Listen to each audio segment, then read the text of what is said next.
چند وقته کراسفیت کار میکنی؟ هلوش 5 سال. به نظر سخت‌ترین حرکت کراسفیت چیه؟ ماسلا. چند وقته کراسفیت کار میکنی؟ 8 ماه. به نظر سخت‌ترین حرکت کراسفیت چیه؟ پیستول اسکات. چند وقته کراسفیت کار میکنی؟ من 3 سال. به نظر سخت‌ترین حرکت کراسفیت چیه؟ اسنچ. چند وقته کراسفیت کار میکنی؟ تقریبا 1 ساله. به نظر سخت‌ترین حرکت کراسفیت چیه؟ کلاستر.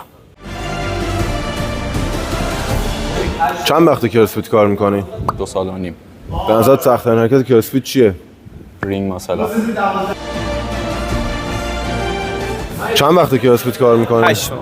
به نظر سخت‌ترین حرکت کراسفیت چیه؟ ماسلا. چند وقته کراسفیت کار میکنی؟ از وقتی باشگاه افتتاح کردیم تقریبا 2 سال. به نظر سخت‌ترین حرکت کراسفیت چیه؟ هموار کم سخت. سامان راستی خود چند وقته کراسفیت کار میکنی؟ به نام خدا 2 سال و نیم. به نظر تو سخت‌ترین حرکت کراسفیت چیه؟ شهریه باشگاه دادن.